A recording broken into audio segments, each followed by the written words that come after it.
Coming up on today's Philadelphia Eagles Now, I'm going to break down the biggest concerns that the Atlanta Falcons pose against the Eagles in Week 2 on Monday Night Football, and we're also going to explain how Philadelphia can dominate Atlanta. Earlier this week, we did a full-blown preview for this Eagles-Falcons matchup, a good tilt in the NFC, and now this is pretty much our second preview to make you as informed as possible as an Eagles fan going into this Week 2 game. Speaking of that, we will be live once again right here on Philadelphia Eagles Now for our Eagles-Falcons watch party. Last week, Week 1 against Green Bay, 300,000 people tuned into the show. It was the most watched Eagles watch party on YouTube. Shoot, let's break those records and let's get those numbers for this game as well. Hit that subscribe button, and if you want Eagles coverage every single day, I have you covered right here on the program.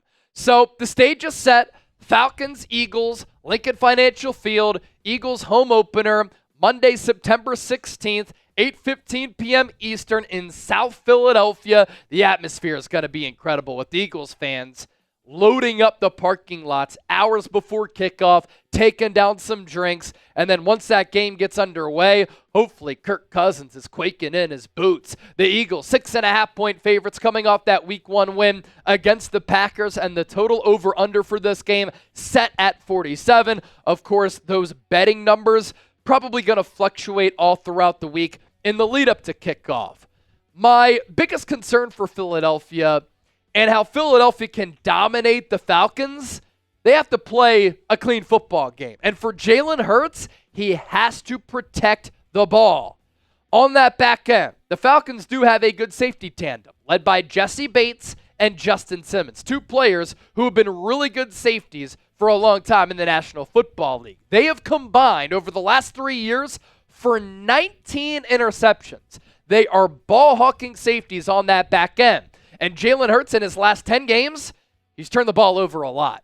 He's thrown 11 passing touchdowns. He's also thrown 9 interceptions. He has run for 8 touchdowns, but he has fumbled the football 7 times, and 3 of those have been lost fumbles. So that is a touchdown to interception rate in totality, passing, rushing, fumbles, picks, to 19 touchdowns and 12 giveaways. That's unacceptable for Jalen Hurts, a $200 million quarterback who's in year 5. And sticking with that Falcons secondary, Terrell, he got compensated this offseason, paid by Atlanta. He's also a really good corner on that outside. One thing that you will notice about this Falcons team, they're pretty top-heavy.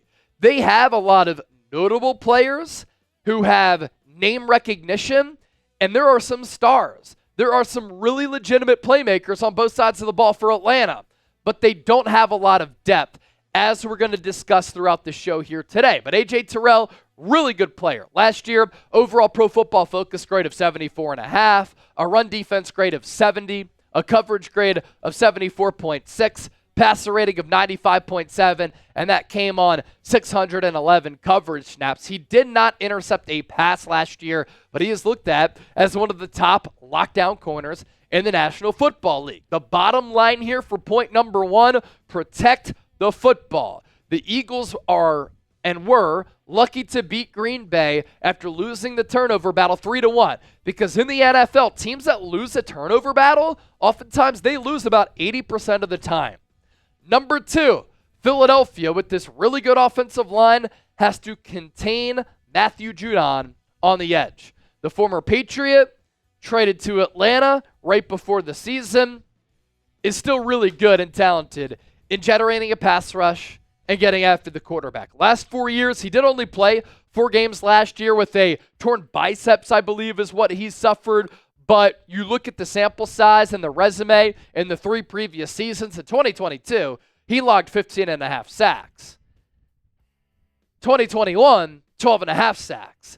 And then in 2020, 6 sacks. This Eagles offensive line did maul Green Bay in Week 1 in Brazil, especially as the game wore on, and Philadelphia was able to wear down Green Bay, especially late, with that 7.5-minute drive, 16 plays, nearly 70 yards to ice that football game away. This Eagles offensive line depth chart, this is an excellent offensive line unit for Philadelphia. And I loved what I saw from Cam Jurgens in his first start as a center in a regular season game. How about the way that Mekhi Becton played? When you have a right guard who's 6'7", 340 pounds, everybody along this offensive line was pancaking some of those Packers defenders, and they broke their will at the end of the game. So the offensive line depth for Philadelphia, definitely a little bit of a concern, but this starting five is really good, and they're going to have to come to play because that Falcons front, they do have some talent led by Matthew Judon coming off that edge. If you think the Eagles will move to 2-0 and beat the Atlanta Falcons, I want you to hit that thumbs up icon and like the video right now. Plenty more to get to here on the show, but first, let's give a shout out to our sponsor, Gametime, the best ticketing app in the entire industry. Gametime Picks is a tremendous feature. Curation makes it easier to save more on sports, but this isn't just an app if you want to go to a sporting event. You can get tickets to a concert, a comedy show, a theater show. All-in pricing is also a great tool where you can toggle this feature. It shows you the total up front with no surprise fees at checkout. How many times have you been on other ticketing apps and you think that you're paying one price, then you go to check out and it's like $200 more than that because of the surprise fees at checkout? It's a joke. I also love the Gametime app because they give you seat views. You get a panoramic view from your seat in the app before you buy, so you know exactly what to expect when you arrive. I love Gametime's price guarantee. If you find a lower price somewhere else, Gametime will credit you 110% of the difference. So take the guesswork out of buying tickets with Gametime. Download the app, create an account, use the code CHATSPORTS, get $20 off your purchase. Terms apply. Again, create an account, redeem the code CHATSPORTS, CHATSPORTS for $20 off. Terms apply. First purchase only. Plenty of tickets available for this Eagles-Falcons game, Monday Night Football, South Philadelphia, Lincoln Financial Field. We move forward with talking about the Falcons' prized free agent possession, and that is Kirk Cousins.